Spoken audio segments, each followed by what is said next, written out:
We'll be describing some of the results of her master's work. Poush hails from the proud city of Philadelphia. You may have noticed that earlier in the week, and studied at Millersville State University as a meteorology, computer science, and math major. And so she's another in a growing presence of Millersville people in our department. Of course, Angela Rao is on our faculty. We've had several excellent graduate students, including Poush, from Millersville. So I hope that continues as the years go by. To those who know Poush, and I hope that you know her, I consider that a stroke of luck if you do, it will not be surprising that during her undergraduate years, she was a major presence on the Millersville campus. She was the student government auditor, in fact, the person who had to deliver news to student organizations, and not always favorable news. And so this young lady up here in front of us had to sometimes absorb the ire of various student groups, and it's contributed immensely to her confidence, as you'll see today. While she was an undergrad also, she sought out every opportunity to enhance her in-class experience with internships and other extracurricular experiences, including work at an REU, as an REU intern at Coastal Carolina University, where she worked on modeling the South Santee River, and we saw that at one of our group meetings a couple of years ago. And then again as a Noah Hollings Fellow, higher profile at the Earth Systems Research Lab, where she worked with the Hurricane Wharf to investigate the effect of lateral boundary conditions on steering of tropical cyclones, with Mike Fiorino and Rick Anthony's had a cameo, you've said. Yes. But nonetheless there, and that's another Wisconsin connection. Poush's statement of interest to apply here mentioned a desire to work with Angela, Hal Wang, or Greg Tripoli. So like Mick and Keith said years ago, you can't always get what you want. You know? So, but somehow she ended up with me, and but I first met Poush fresh off an airplane to the AMS meeting in Boston in January of 2020, before everything shut down, and we got talking about various projects, and one of them was the one that Catherine Nowd and I had just, from Columbia, had just gotten funded for, and that was looking at trying to develop a global climatology of occluded cyclones, with an eventual CloudSat-CALIPSO focus on looking at the clouds in association with such storms. So Poush arrived here in the fall of 2020, and we set about working together, remotely at first, as we were all forced to do. And it's been a lot more fun working face-to-face, as you might guess, because she's got an ebullient personality. Poush has spent a lot of energy along the way becoming an excellent instructor, really excellent instructor. With distinction, she served both me and Dan in AOS 100, I think twice in each case, right? Now the third time, perhaps, with Dan? Incredible. And personally, it's been a really enjoyable experience getting to know Poush and working with her also over these past couple of years. So today, she's going to present some of her research work on objective identification of occluded quadrants in mid-latitude cyclones, not only the method, but also some climatological applications. So Poush, take it away. All right.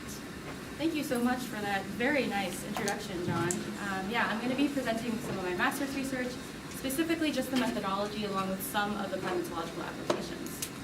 So just to start out, just to get a picture, when looking at satellite images during really any time throughout the year, chances are you're going to see these dazzling comet structures that are associated with extratropical cyclones. Now, in addition to just having a pretty face, mid-latitude cyclones are also fundamental to the global energy balance, as well as they serve as the primary weather system in the mid-latitudes. Now, if I were to draw fronts on this image, I could draw a cold front going down into the Gulf of Mexico, the warm front out into the East Coast, and now this comet structure is specifically associated with an occluded cyclone. So an occluded front would connect this point of intersection to our SLP minimum. Now, one of the greatest breakthroughs of early 20th century atmospheric science was actually recognizing that this frontal structure actually evolves throughout the cyclone life cycle. Now, this idea, called polar front theory, was first conceptualized by Wilhelm Bjerknes and his colleagues in 1919 during the winter forecasting season at the Bergen School of Meteorology in Norway. Now, fitting with a post-war society, since it was 1919, they described the polar front as a warm and cold air mass on either side of a battle line that stretched around the planet. Now, enemy fire from each air mass would clash along this boundary, just like in war, or this would also be known as perturbations in the flow, and this would result in a cyclone. Now, a couple of years later, Jakob Bjerknes, Wilhelm's son, partnered up with a Swedish scientist named Halvor Solberg.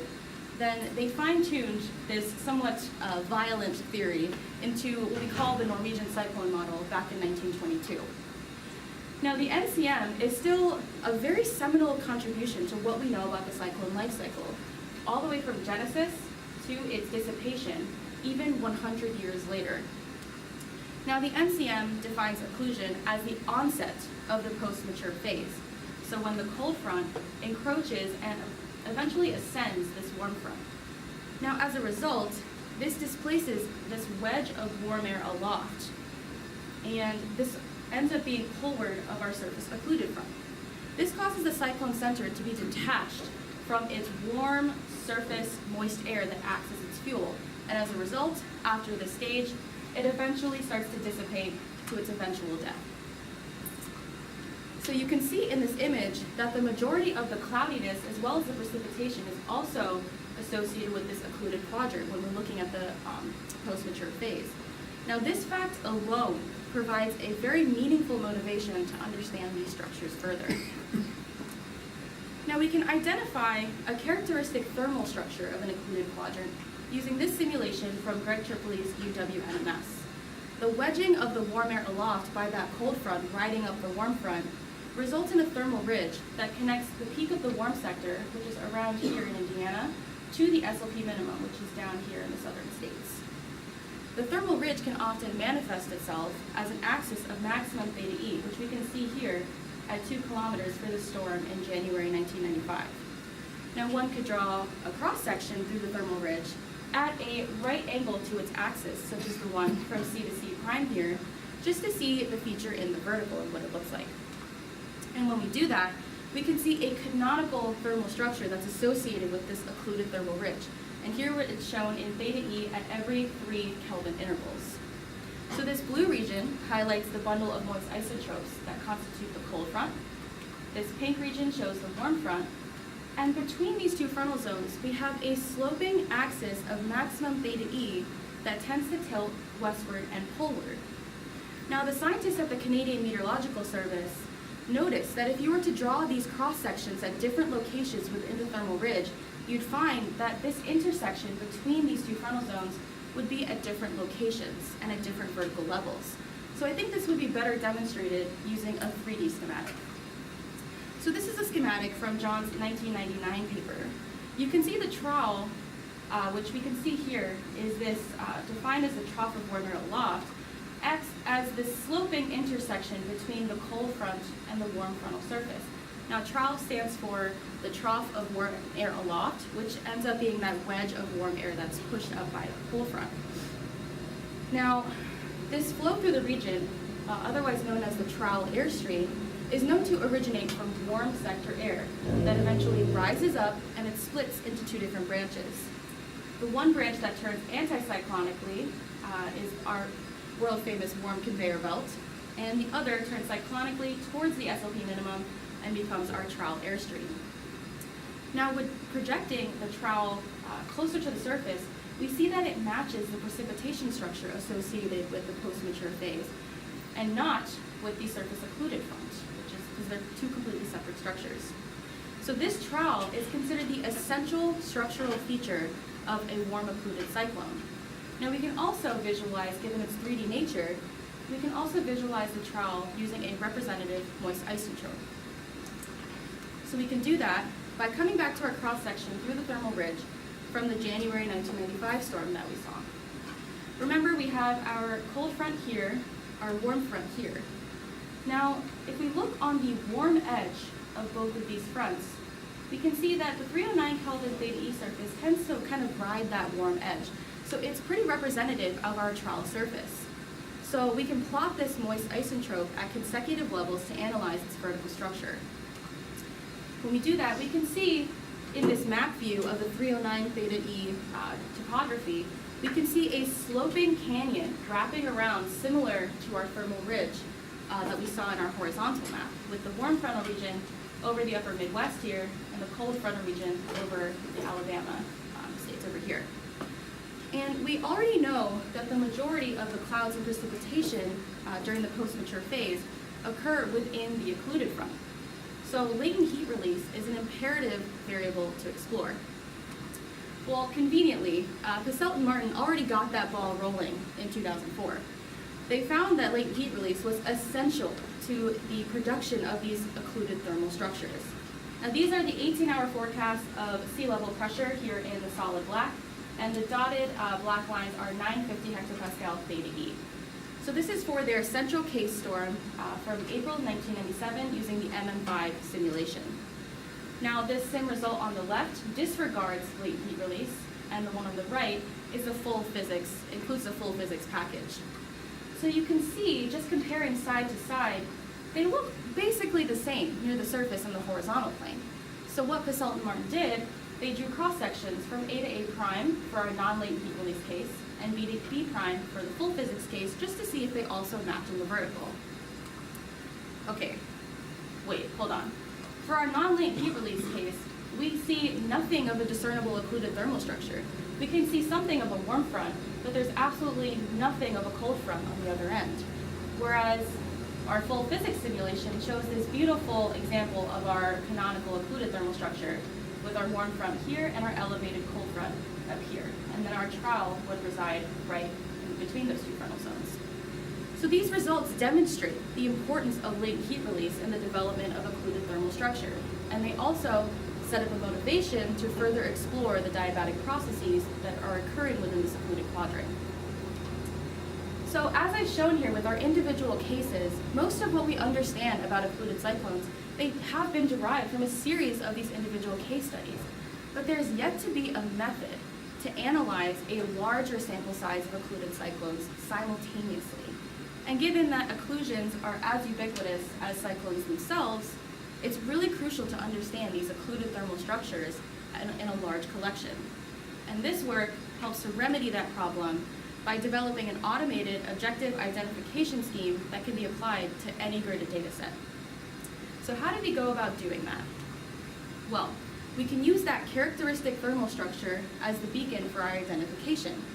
Now we know that the occluded thermal ridge can be identified in a number of different ways, including 700 millibar theta E, which is shown here for the April 1st, 1997 storm from the Poushali and Martin case from the NSEP reanalysis.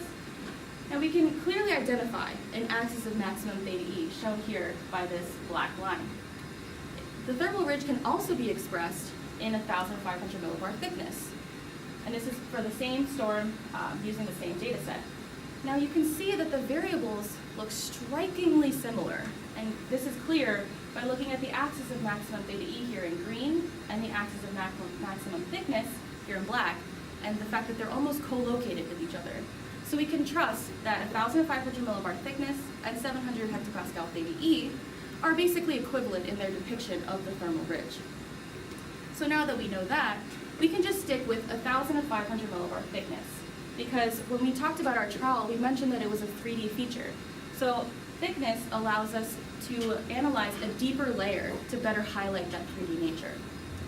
So in order to objectively identify a thickness ridge, we need to first decide or figure out the direction of the thickness gradient. And we can represent that gradient direction by unit vectors. Now we can see some clear convergence of these unit vectors along the warm edge of the cold frontal zone, as well as, more importantly, into the thermal ridge and surrounding our axis of maximum theta E. Now this highlighted feature is going to be the key feature that we're going to represent mathematically using our parameter. So to be explicit, we are looking for the convergence or the negative divergence of the thickness gradient unit vector. So here's our unit vector we named n hat of our thickness gradient, with phi prime mentioning 1,500 millibar thickness. This is the mathematical representation. If we take the divergence of n hat, we get this expression on the right-hand side. Now I'm going to keep reiterating that we're interested in the convergence, so we're only interested in the sign of what this equation will tell us. So anything that doesn't have any bearing on the sign, like the denominator, because it's just a scalar, we can ignore it. So we're left with the numerator that's going to give us all the information we need about the sign of the divergence, and we're going to call it f sub f. Now we're looking to identify these very strong occluded thermal ridges. So in order to highlight the areas with the largest thermal contrasts, we're going to weight our final form of our identification parameter by the magnitude of our thickness gradient. And then we're going to call it our final form as f, or the f parameter. Now remember, one last time, I'm going to reiterate it, we're looking for values of convergence of n hat. So we're only looking for values of f that are less than 0. So before we see how F performs, let's just go over basic data. We mostly use the modern era retrospective analysis for research and applications, specifically the version 2, or MERA 2 for short. You can find a description of MERA 2 in Gelaro et al. In 2017. Because it's a reanalysis data set, it's all 0-hour forecast information. It's given at its native resolution of 0.625 by half degree. And the data is also given at 42 vertical levels spanning from 1,000 to 3 hectopascals. So now we can see how F actually performs. Here's an example from a North Pacific storm from January 2008. We have sea level pressure in the blue lines here, 1,000 to 500 millibar thickness in the red dashed, and these yellow shaded contours are showing areas where F is less than our threshold. So we can already see F is perfectly highlighting this thickness ridge as well as the warm edge of our cold frontal zone, which is exactly what we want it to do. Now notice there are regions of F negative that are not associated with our cyclone. And the algorithm is designed to invoke this expert judgment in this case, because we know that any flagged clusters that are to the west of the cyclone have nothing to do with our storm, and we can disregard it. So before, just like we did with our example, we can draw a cross-section through the thermal ridge at a 90-degree angle from A to A prime here, just to see what it would look like in the vertical.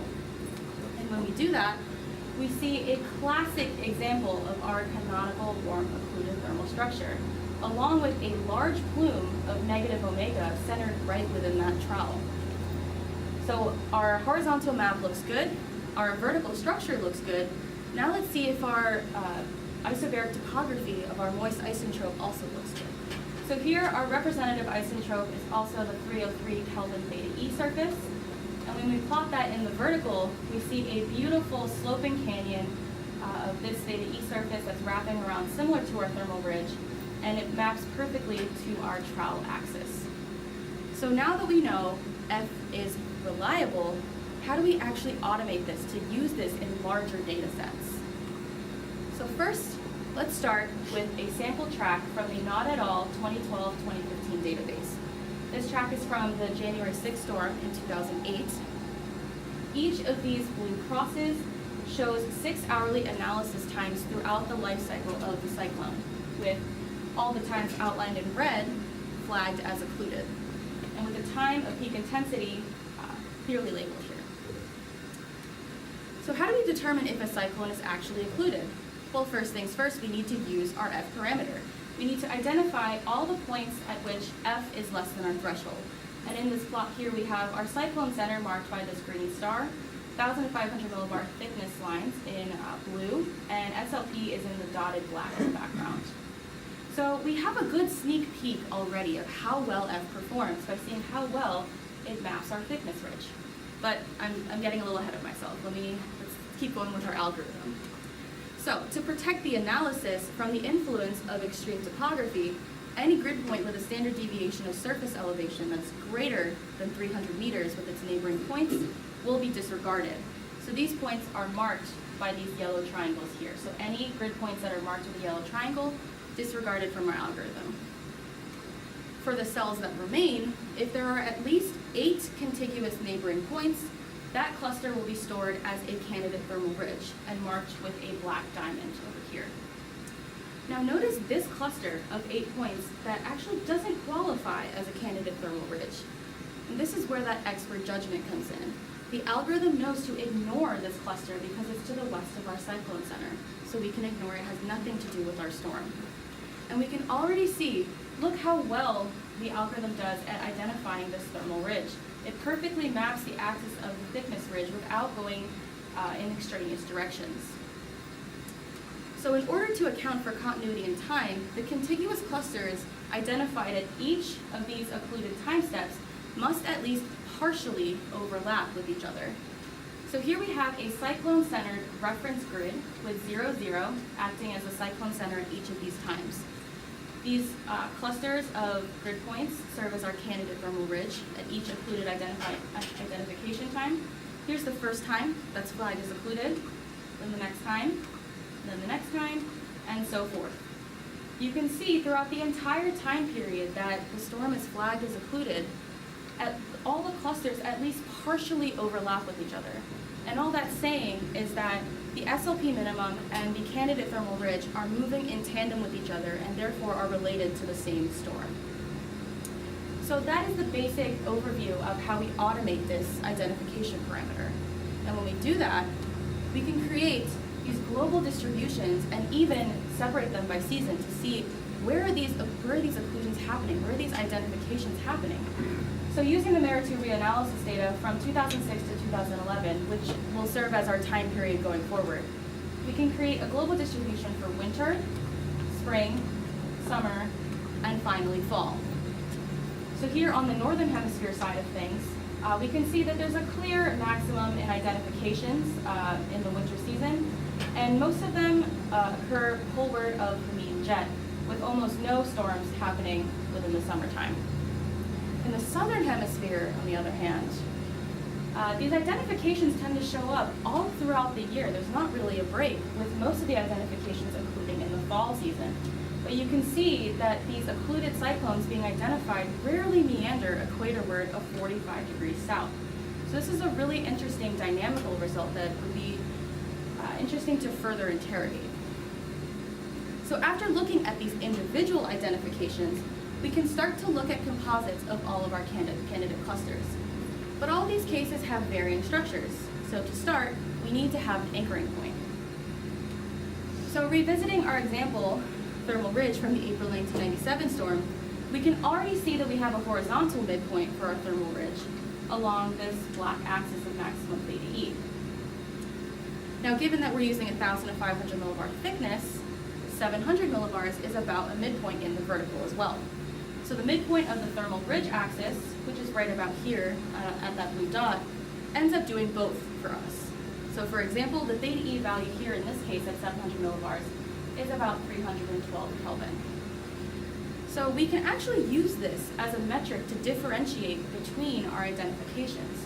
And when we do that, we get this distribution for our different occluded identifications. So you can't really see the colors. But in general, we can assume that in each bin, there's an equal fraction of identifications from our climatology. And you can already see a majority of IDs have a 700 millibar maximum temperature from about 293 to 314 Kelvin. And you can see how much of a wider expanse and lesser number of cases there are in the colder and the warmer extremes. Now, when we plot each of these bins in a geographic distribution, this amounts to being a sorting by latitude. So the cases with the coldest 700 millibar maximum theta E end up occluding farther poleward, with the warmest cases occluding farther equatorward, which is exactly what you'd expect, but it'd be interesting to investigate more why. So now that we've looked at individual cases and we know how to cut our cross-sections, we can use this automated method to also look at climatological characteristics of thermal ridges by making these cross-sections. But how do we make sure each cross-section is cut in the same storm relative position? So here we have our candidate cluster. Now we can use linear regression in lat-lon to find the general distribution and orientation of our thermal ridge. And you can see that here in our regressed axis in gray. So the next thing we can do is find the median longitude of our grid cluster and draw a cross-section transect perpendicular to our regressed axis, just to find that midpoint. And remember, we're trying to align with the 700 millibar maximum theta E. So the next step would be to look at those isotropes and see if our regressed axis aligns with the 700 millibar maximum. Now in this case, we can see that it clearly doesn't. We want it to line up with this axis of maximum theta E. So we can slide our regressed axis along this cross-section transect until it does align with that 700 millibar maximum. And the intersection between these two lines at this X here, between the black line and the cross-section transect, will serve as our anchor point for each of the cross-sections being drawn and put it into our composites. And each transect line extends 1,500 kilometers in either direction. So by using this method and compiling all the storms from 2006 to 2011 for the Northern Hemisphere so far, we can then create our composite cross-sections and then differentiate them between the 700 millibar maximum bins that we did earlier. So here we have our two coldest bins with the 700 millibar maximum theta E temperatures between 275 and 293 and 293 to 299. Now we can see in these coldest storms, there's almost no tilt in our axis of maximum theta E, and you can see that clearly by the axis being highlighted in the black dashed line, especially this coldest storm here. But as the 700 millibar maximum theta E increases and it starts to warm up, we start to see it resemble more of that canonical warm occluded structure that we saw earlier, most of which in this warmest bin with the most dramatic tilt in our axis of maximum theta E. Now we can do the same thing with vertical motion. And before comparing the bin temperatures, we can already see a maximum in omega centered within our trowal axis. And as the bins get warmer, we can see that omega gets stronger as well. But just as before, we can see our coldest bin has almost no tilt in its updraft, very little tilt if at all. And then our warmest storm follows that tilt of the axis of maximum theta E with our updraft as well, which is exactly what we'd expect. Now, if you remember, Cassell and Martin 2004 claimed that latent heat release was crucial to the development of our occluded thermal structures. And since we've already seen that identifications with 700 millibar, with warmer 700 millibar theta E temperatures tend to occlude farther equatorward, increased latent heat release could be the overarching reason for the stronger vertical motions that are observed in these last few plots. And if we don't include latent heat into our understanding, the feature tends to deviate in its canonical thermal structure. Now, given that latent heat is released during diabatic processes, which involves clouds and hydrometeors as well as precipitation, it'd be really nice to check out this distribution of hydrometeors. So look at that. CloudSat-CALIPSO can definitely help us out with that using their observations. So starting out, we have another example storm from Nod et al. 2018, which is a subset of their 2012-2015 database, which finds all of their extratropical identifications that are co-located with the CloudSat-CALIPSO overpass. So in this plot, we have 1,000 to 500 millibar thickness in black, and these red diamonds show where F is less than our threshold, so you can see our grid cluster outlining the thermal ridge here. And this blue line is where the CloudSat has cut through our thermal ridge, so the CloudSat path. Now, using the 2B GeoProbe LiDAR product, we can actually see the general distribution as well as the position of the hydrometeors along this blue line. Now, it's to my understanding that CloudSat has a bit of a difficult time telling the difference between actively falling and suspended particles. So we're not sure just yet whether these particles are cloud or active precipitation. But yes, that would be all. We could use other tools to figure that out as well. And that being said, we can also use reflectivity to differentiate between these types of precipitation and figure out where is their cloud, where is their precipitation. And along with other tools, differentiate between stratiform and convective precipitation. Now you can see that even though the CloudSat kind of cuts through the thermal ridge at a bit of an oblique angle, this kind of leads to our wonky cold frontal structure over here, but it's not that far off from our example canonical structure. So it looks pretty good, even though it's cutting at a weird angle. Now, I want to make it clear that this blue CloudSat path is not the cross-section transect that we were drawing earlier objectively. This is the cross-section transect that we were drawing using the median longitude of our grid clusters. Now, in order to draw composites of these hydrometeor distributions, we need to make sure all of our CloudSat paths are cut in the same general direction. But as I'm sure you know, with satellites, you kind of can't pick and choose and you get what you get.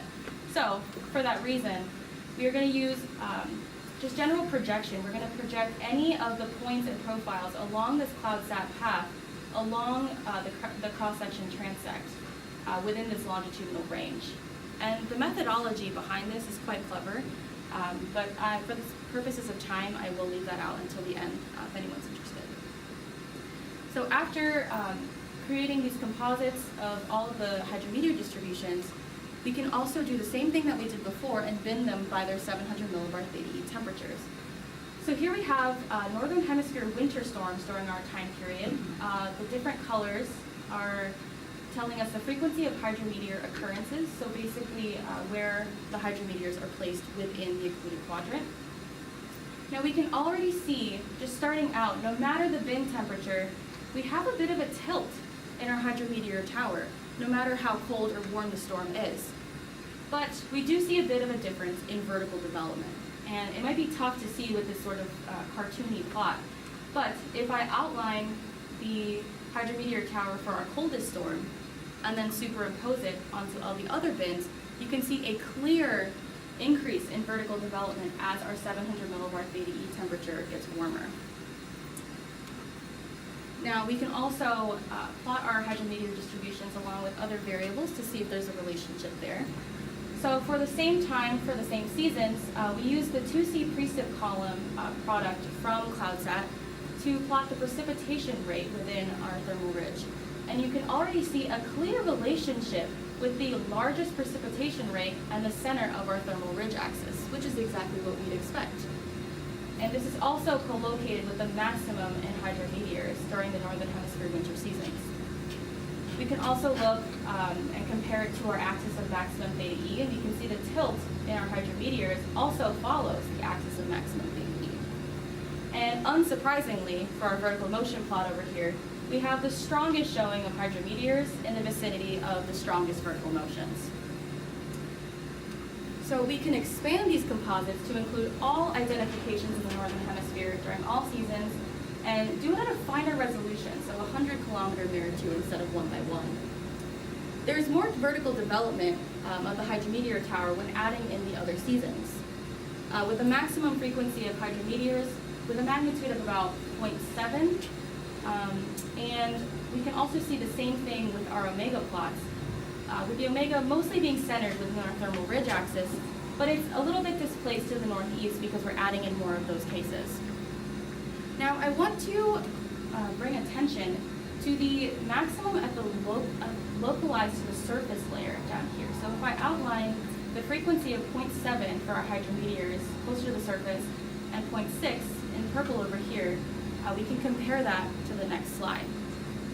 That being said, we do the same thing with the southern hemisphere for all seasons during our time period using 100 kilometer mirror 2.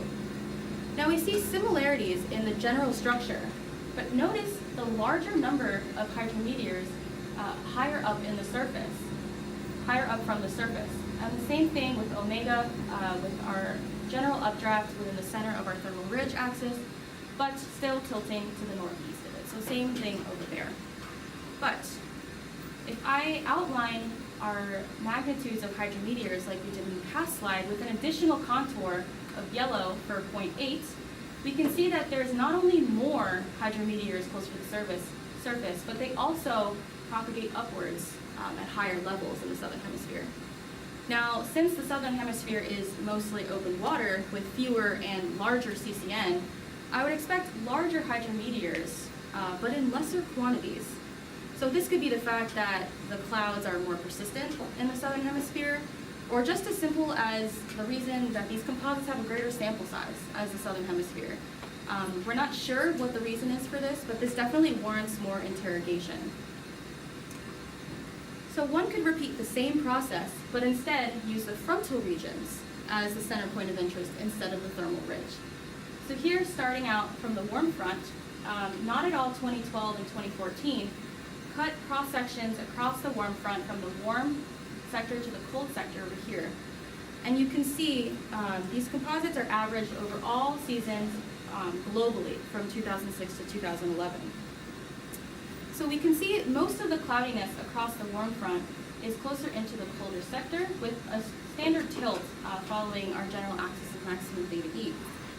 Then, as a response to editor critiques, Not at All 2015, 2018 ran the same code to evaluate the hydrometeors across the cold front, being cut from the cold sector into the warm sector. And we can see that there's very little hydrometeors in this region across the cold front, and with most of the occurrences showing up on the warm side of our cold front. But the star of the show in terms of hydrometeor occurrences is the occluded quadrant. This cross-section starts on the western edge of the thermal ridge and cuts poleward. Now this tells us exactly what we'd expect. It doesn't matter where you are on the Earth or what time of year, you're going to see most of your hydrometeors, whether it's cloud or precipitation, within our occluded thermal ridge. So this was a very, very exciting result to finally see in composite form. So we have some preliminary results using global climate models, but I won't go through all of them today, just giving you a little bit of a sneak peek. So just to start out, we use the global climate model, Model E, from the Goddard Institute at NASA. The documentation paper hasn't been published yet, but you can get the general model set up from these papers written right here. The data that we use was given at 2.5 by 2 degree resolution. CMIP6 also uses it at its native resolution of 1 by 1. And it can even go as far down as a ½ degree resolution for hurricanes, but that's pretty fine for a climate model, so we can understand why that's not used that much. But the main thing, we use 2.5 by 2 degree resolution. So when we do that, we found that climate models do okay at resolving occluded structures. But where are they putting these storms and at what intensity? So here we have plots of a global distribution for the northern hemisphere winters during our time period in Model E3 and 2.5 by 2 degrees, MERA 2 at 1 by 1, and the differences between the two, specifically Model E3 minus MERA. So the areas of red here are going to show you where Model E3 is making more occlusions than MERA, and the opposite is true for these blue locations over here. So we see that Model E3 tends to make more occlusions in the climate model in the Gulf of Alaska, as well as in the eastern Atlantic over here. And MERA makes more occlusions along the Kuroshio Current into the Labrador Sea. And in general, when we put them both at the same resolution, we see that more occlusions are being made in Model E3 than MERA 2, which is a very curious result. Now this could be a result of Model E3 occluding more storms or occluding them for longer. We're not sure if this is the reason just yet, but we do have some preliminary results to show us some evidence for this. We are curious to figure out more about this difference in what we expect. So the preliminary results from this novel 5-year limited climatology really demonstrate the robustness of those insights gained from the prior individual case studies that were done on occluded cyclones. Just for some next steps, I'd really like to dive more into the CloudSat-CALIPSO observations to really get the microphysical structure of the occluded quadrant, and that includes what I said earlier about differentiating between stratiform and convective precipitation, which I'm learning is a bit of a more complicated problem than I'd expect. Another thing is we've already kind of started to explore the occluded identifications in the global climate model, but we'd like to do so more further. I'd also like to look at latent heating profiles in the occluded quadrant, see what's actually fueling the occlusion, and I could do this using GPM estimates. And a bit of a new interest of mine, actually being inspired by Hamish's atmospheric river talk, was figuring out the dynamical differences between occluded cyclones in the northern hemisphere and the southern hemisphere. So just for some acknowledgements, I'd like to thank John for being just the greatest advisor as well as just a great friend. Catherine and Tristan for their wonderful contributions and future contributions to my research. The Martonian Lab, specifically Patrick and Jesse Beatty, Ian Beckley, and Libby Orr for just making it so much fun to come to work every day. The rest of my graduate cohort, my parents, Ashim and Poushali Ghosh, for supporting me my whole life. The rest of the AOS professors and staff for their support during the core classes. And of course, most importantly, my very cute puppy, Estrella, for helping on the mental health side of things. And with that, if you're interested, we do have a paper in review describing this methodology. If you're interested in downloading it, here's a QR code. I can put this back up afterwards. But after that, I will take any questions.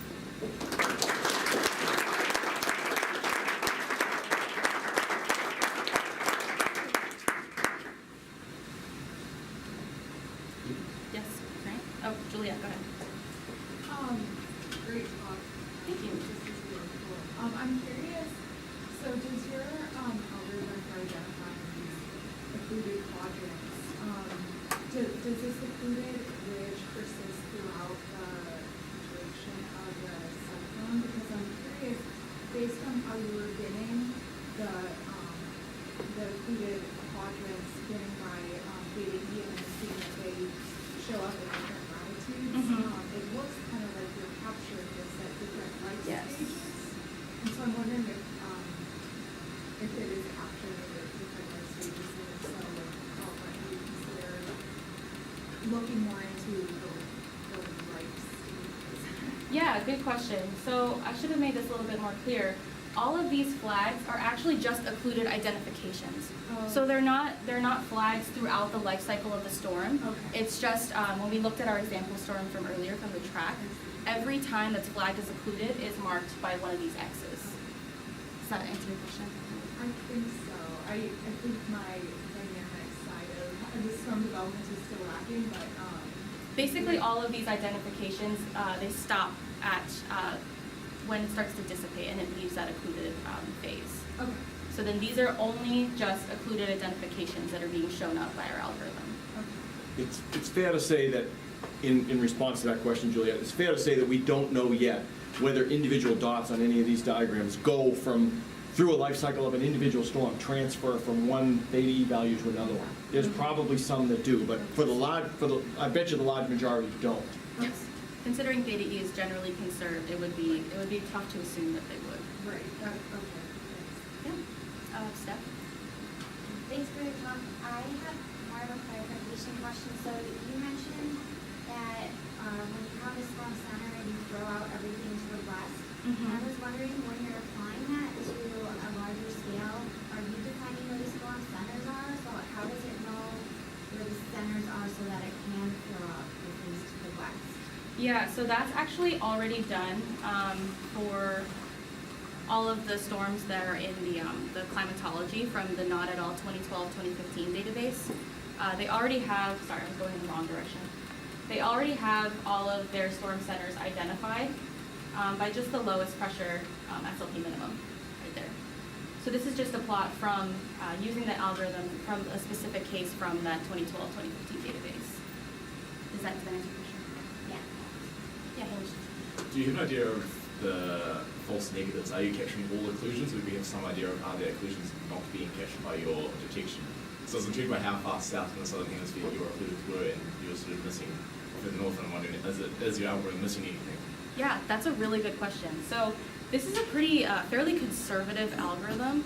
I believe, you can correct me if I'm wrong, John, but I believe we stopped looking above 60 north and 60 south because then terrain tended to get in the way. Again, this is more of a preliminary climatology. We're kind of just starting to get this parameter working and see if it works.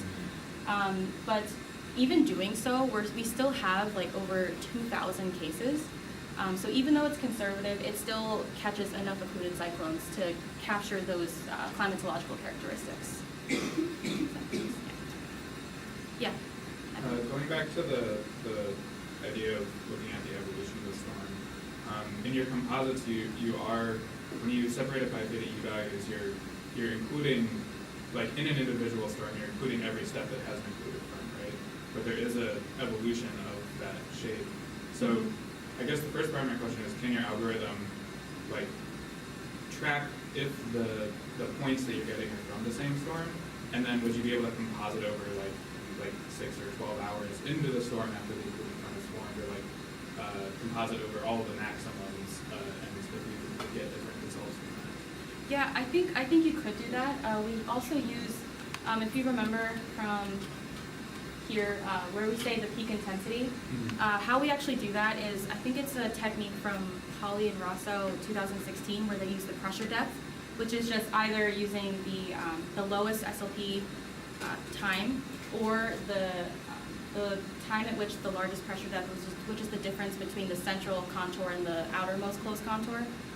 So you could easily create a climatology from just the peak storms by just finicking with the algorithm a little bit. Yeah, I wonder if you get some noise because you're including different parts of the evolution of the storm, and whether breaking it up like that would get a clearer picture of like how you're doing it and whatnot. Yeah, I think that could be interesting because it does evolve as the occlusion goes through. Yeah, that's an interesting point. Yeah, we don't know exactly how much theta E evolution there is in that thermal ridge. I suspect, from my experience, that it's a lot less than you might first guess. But it would be easy to do this because we know where all the cyclones are at every time, and we also know how they're how they're broken down by theta E, and you could easily take those two data sets and just correlate them. Not correlate them, what do they use, whatever that word is, put them together and see how many overlaps there are in those categorizations. Yep, I think that'd be really interesting. Now that we have this parameter, we could really do anything we want with it. So that's an interesting next step. Frank, did you have a question? Yeah, this is a more basic question coming from a non-analyst. Sure. Does every extratropical cyclone go through occlusion phase as a mandatory step of dissipation, or are there other means by which an extratropical cyclone can lose energy and just kind of lose its identity without going through that phase? Yeah, most extratropical cyclones do go through an occluded phase. Sometimes they can't quite, that thermal ridge can't quite wrap up, and it doesn't become quite a strong occluded phase, but most of the time it does have to go through an occluded phase for the cyclone to die out eventually. If that makes sense. Yeah, there's other ways for these things to grow and die. They can be stretched by the deformation along the jet axis and just never wrap up, and the lack of wrapping up means that they don't get enough. They don't equilibrate. They don't have a change in the thermal field. So not all of them are occluded, but the ones that do have this characteristic structure.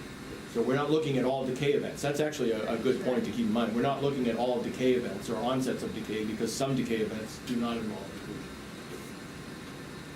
Yeah, no. For the geographical difference of the theta, maximum theta E, would it disappear when you subtract the zonal average, zonal climatological theta E from the theta E maximum on the ridge? Wait, say that one more time, that last part. If you subtract the zonal climatological theta E from the theta E ridge, Okay. would you have a more average distribution of the theta E maximum for the occluded cyclone identification? I don't think so. I'm not too sure, but my instincts tell me no. We did look at normalizing it by the zonal jet, but we did not try zonal theta E because I'm not sure that would change it much. But yeah. Yes, Pedro. Hey Coach, that was a great talk, and I don't know if my question makes sense or not. But I'm curious as to, would it be interesting to look at like the extratropical storms and then the storms which went to transition of tropical to extratropical? And I'm not a dynamics person, but like whether the transition would have some signature in the front or in some of the clouds would change if you differentiate it or not. I'm just curious. Yeah, that would be really interesting to look at, especially with, I think it was, what was before Ian? The Hurricane Fiona? Thank you. Yeah. It was Hurricane Fiona that had such a spectacular extratropical transition. It did acquire some extratropical characteristics, but it still retained more of its tropical characteristics. So I think that would be really interesting. I wonder how our parameter would pick it up though, because it's looking for those specific characteristics that we went through, because there wasn't much of a thermal ridge in extratropical cases. Tropical to extratropical cases. That would be really interesting though. If I recall, there was a time when we were in the development of this where we actually had to eventually exclude extratropical transition because it retains that theta E maximum, which is a really strong, n-hat convergence region, and so you can get fooled. It never develops a real occluded structure like the one we're trying to identify, but it shows up as a qualifying cluster, and we kind of said, we've got to get rid of these extratropical transition events. I think that's right. Do you remember that? I think so, yeah. We had to be pretty conservative with just figuring out how this algorithm works. But I remember in the preliminary stages, you're right, because we also weight it by the largest thermal contrast, right? So we just get a mess when we get a tropical cyclone. So it was hard to tell. I think we had to take a note. Yes, Andrew. I'm interested in a little more detail about how you map the CloudSat data onto this before you create the composites. You said that you could say a little bit more about that. Yeah, sure. Okay, I got a slide for you. Let me get through it, sorry, for everyone's eyes.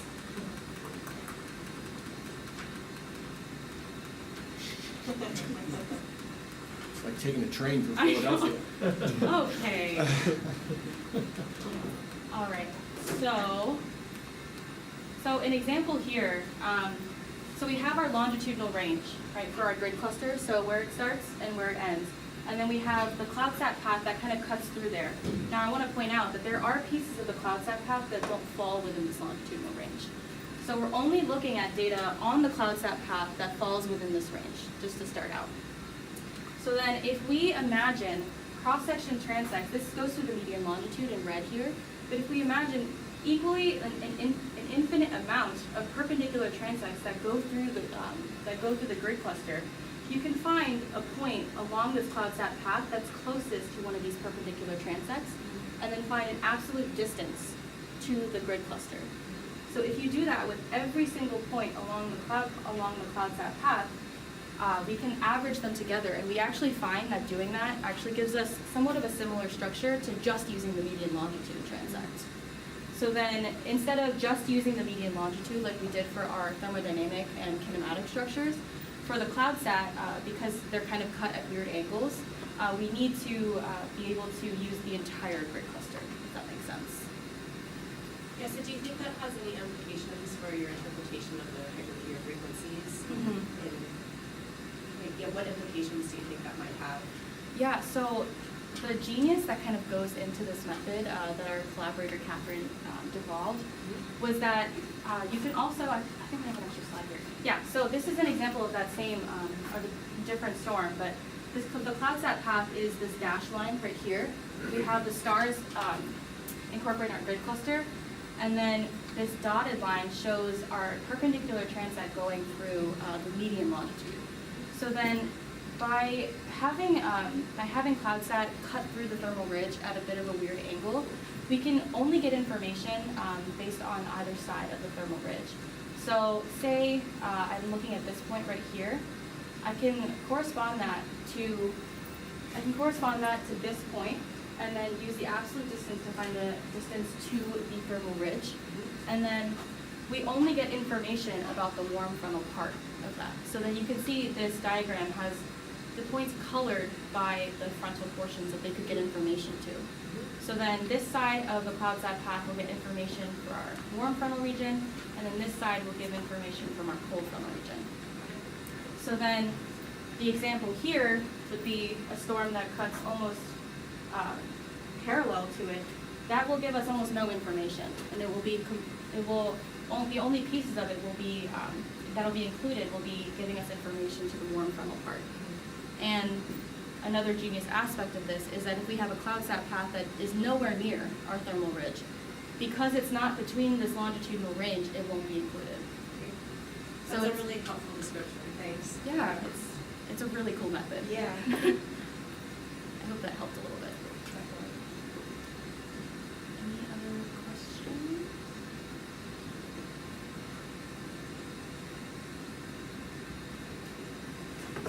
Okay. Okay, well, thanks again, Poush.